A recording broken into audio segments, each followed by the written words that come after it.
Namaste, ladies and gentlemen. Thank you for joining us in this edition of The Nation at 5. We are coming to you live from the newsroom here at CNN News 18.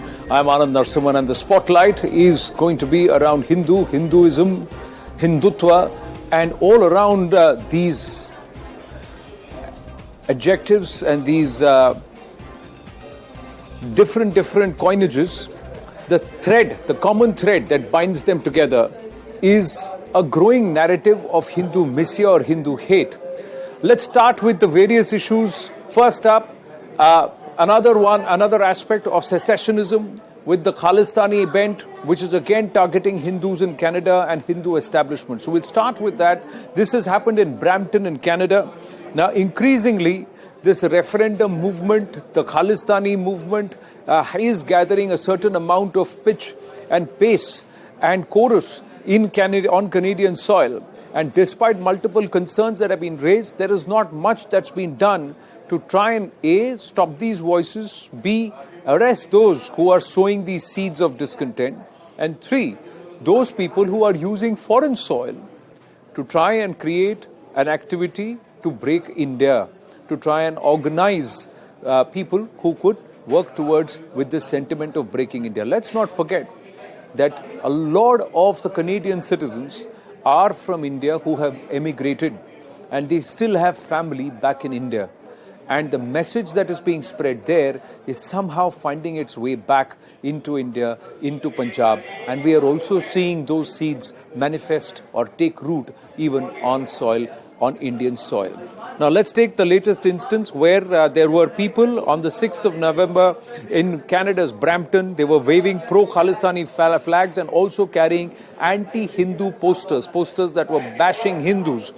And these videos and pictures went viral. The Brampton Mayor Patrick Brown, he was actually heckled and confronted in a Hindu temple, and this was by the Hindu community because they questioned him as to why he allowed this. Why is he allowing it under his watch? This was a question that was asked, whether or not he agrees with such misinformation, or is he allowing such misinformation to be allowed to spread deliberately. Now, Patrick Brown is infamous because he is somebody who's got a reputation for fueling or fanning or backing with these Hindu haters or those who are pushing this narrative of Hindu phobia, Hindu misya, and more importantly, an agenda against Bharat.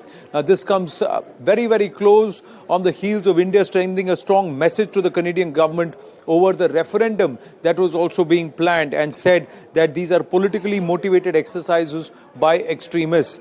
Abhishek Jha is now joining us live. We have the entire sequence and videos also from inside the temple, where clearly the priests, the organizing trust of the temple, the management is very upset with what is being allowed in and around their temple.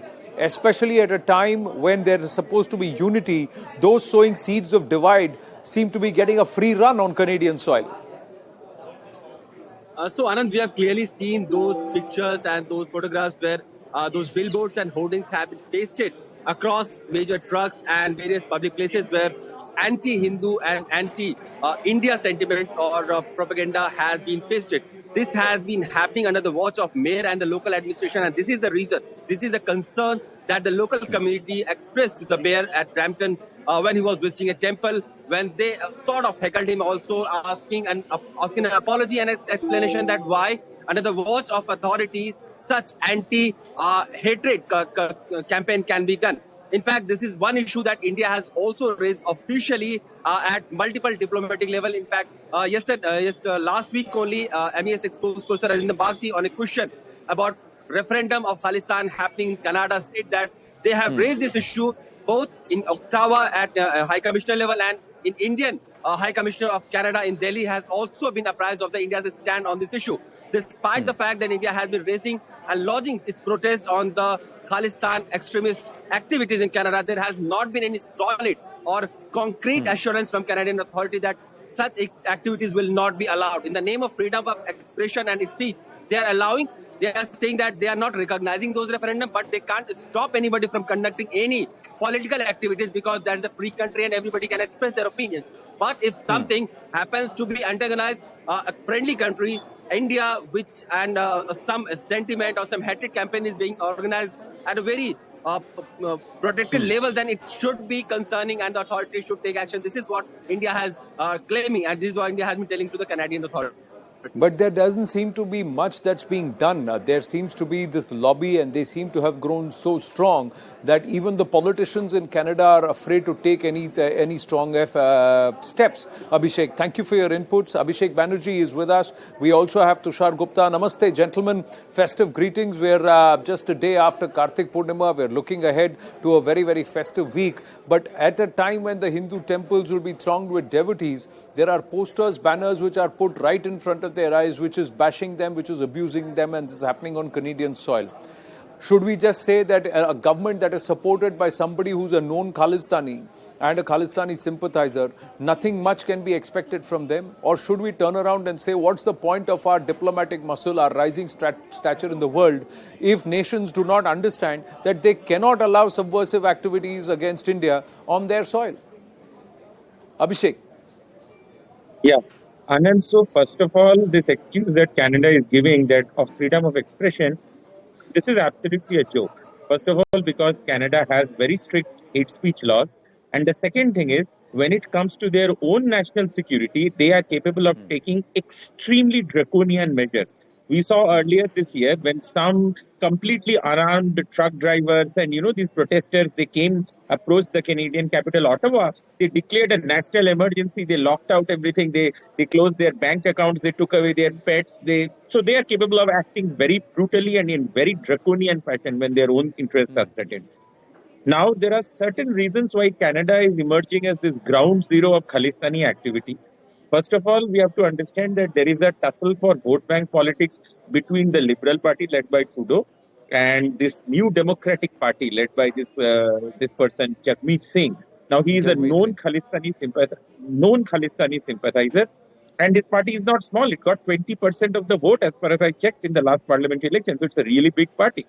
So they are clearly, there is competitive appeasement for this extremist politics going on.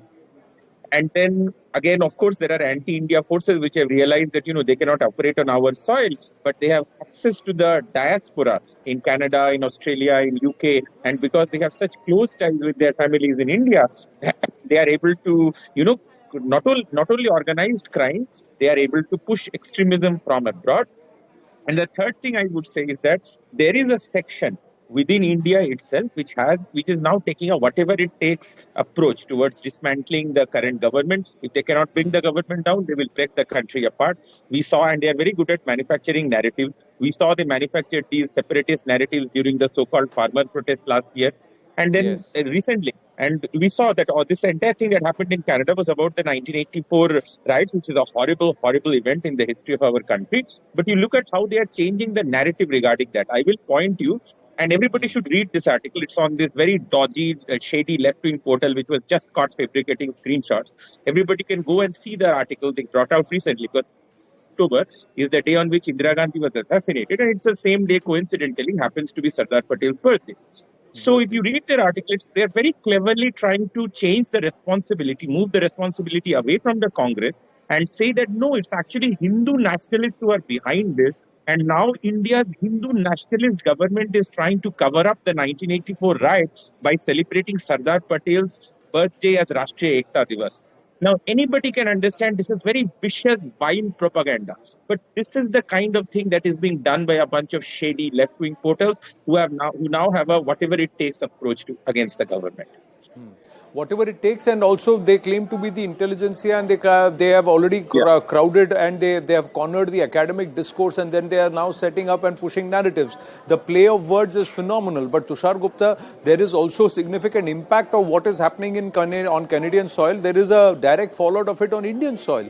We saw what happened with Sidhu Moosewala, Deep Sidhu, Waris Punjab Day. There's Amritpal Singh getting a free run in Punjab, and more importantly, this guy Surinder Suri shot dead by a radical.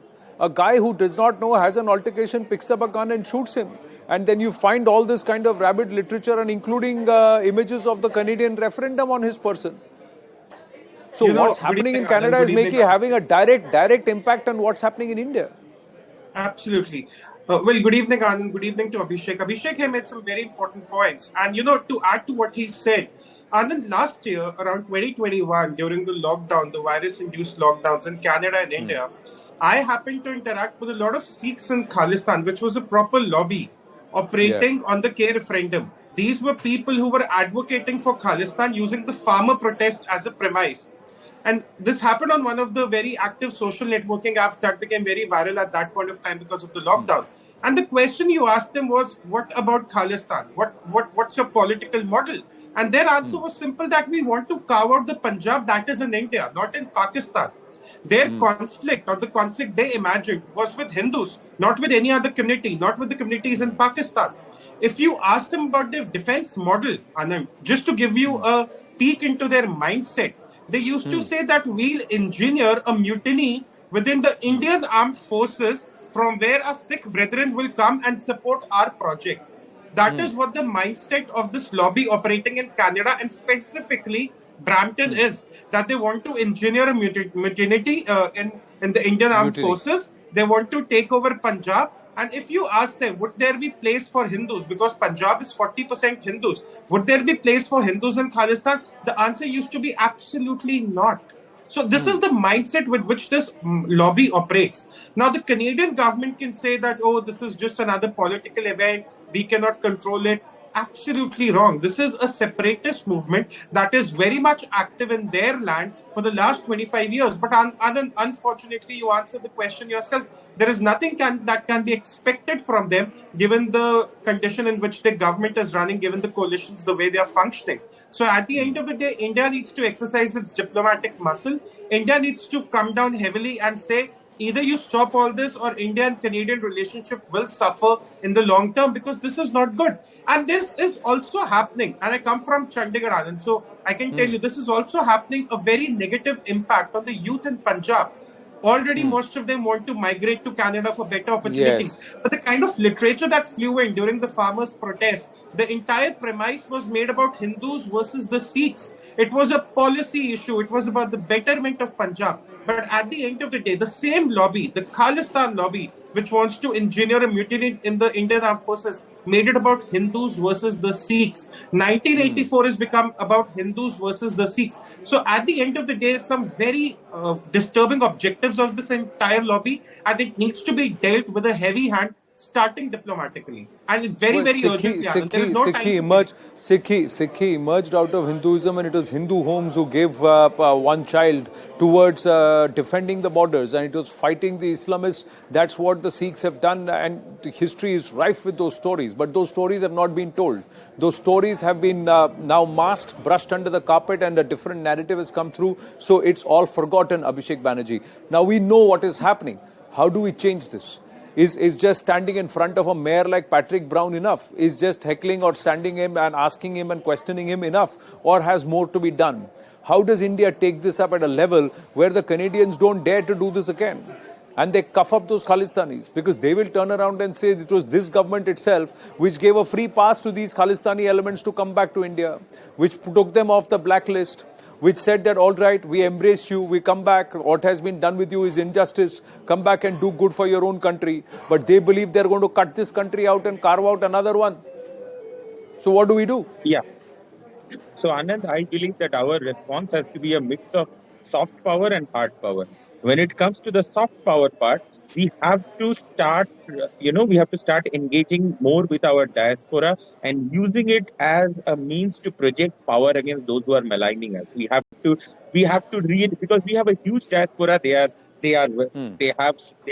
means, they have education, they are well established. We should be able to get our narrative out through them. They should be able to act as a pressure for our country. That's the soft power part. On the hard power side, I believe that given the current political situation in Canada, approaching Canadian politicians will probably not help. We have to get it done through the United States. Because even if you remember why the Canadians cracked down against the trucker, what really happened was that it was the Biden administration which signaled to Trudeau that they have blocked the bridge between the route between Canada and the US. And that's creating troubles for the US. And so if we really get the United States to exert pressure on the Canadians, then we can get things done. And we have leverage on the US now because they really do need us against China. No, but the US itself is busy harboring those academia and the academic institutions who are pushing that narrative, starting with Rutgers and so many others who are writing this, who are steering this narrative, and they're also so beholden to those groups which have a huge amount of capital to create this. Salvatore Babones on First Post today has written that article. He's an American sociologist where he says that the Western elite are working with the Islamists to create this narrative against India and Hindus. So how do we sort that out? So do we challenge the academia? Do we mount our own counter-offensive, intellectual offensive? Or is it a combination of diplomatical, intellectual, and perhaps somewhere else feedback from ground, from Punjab back to Canada? Right now it's a download from Canada into Punjab. Absolutely. Now we have to reverse that perhaps. Tushar? Yes. Anand, exactly. You make a very important point. See, I agree with Abhishek that entire combination of diplomatic, hard power, soft power, that's all fine. Let me give you another perspective because I engaged with this lobby for a very long time last year. And I can tell you, Anand, with great surety, 99% of them wouldn't have the guts to land in India and advocate the same ideology they can do sitting in Canada.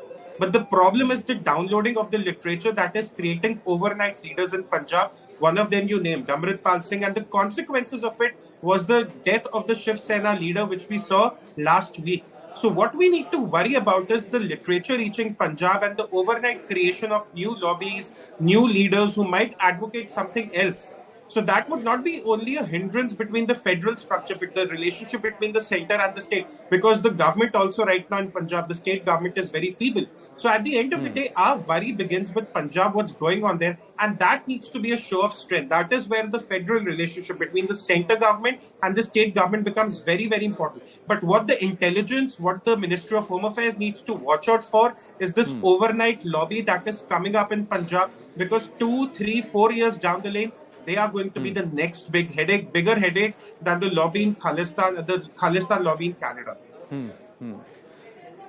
Well, clearly it is a cause for concern because we cannot afford for this narrative to continue to perpetuate and perpetrate and also flourish. Somewhere Justin Trudeau doesn't seem to be getting the message, or perhaps he's incapable of trying to counter these, and the likes of Jagmeet and his political party cannot get so much of traction. 40% of the trucker business is now controlled by this entire Sikh lobby, and there is a huge now number which is fast turning into a very, very strongly anti-Hindu lobby. So beyond a political movement, it's now become it's taking shape of religious hatred or bigoted movement, which is also being fanned further by this entire Pakistani group, which is also there in Canada, which is trying to endear itself and trying to show that Muslims and Sikhs are supposed to be together, because the history has now been erased.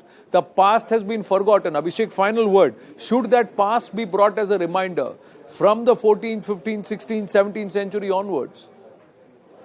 Yeah, so I mean, Anand, you and I, we have grown up in India. I'm actually not aware of any Hindu who feels, has some kind of separatist mentality against the Sikhs. We have all embraced the Sikhs. We all have Sikh friends. We have always treated them as, as one of us. I mean, we never saw them as separate. But one thing that I would mention with regard to the US is that the academia and that elite part, that is one lobby.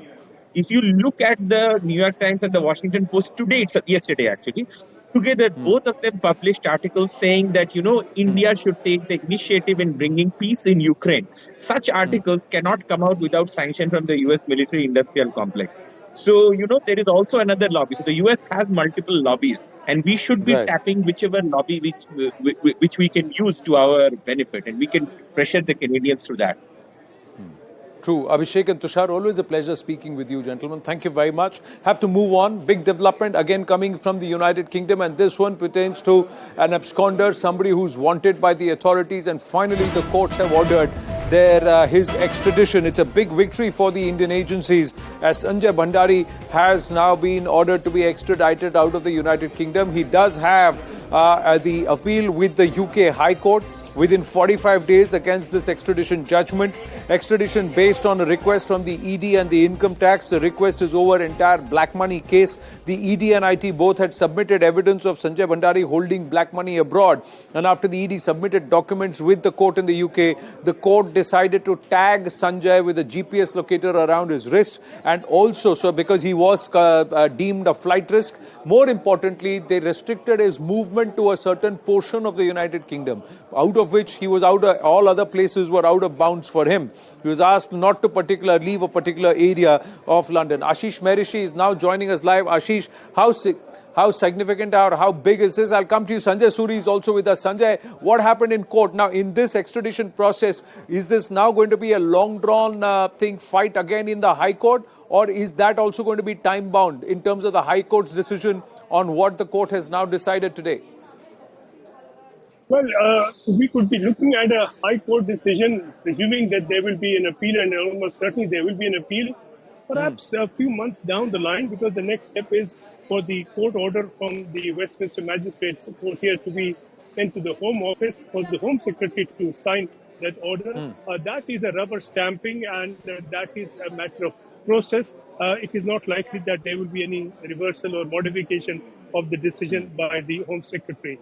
But once the Home Secretary confirms the order, then that opens the path for an appeal to be made to the High Court. That typically could be heard within a couple of months from now, and then it will be at two stages. There will be written submissions, then an oral submission, and then we could be looking at a High Court decision a few months down the line. So that is, so far as the extradition process goes. The question is whether this process itself will be final. We saw that Vijay Mallya lost out on extradition and then moved in parallel to seek asylum.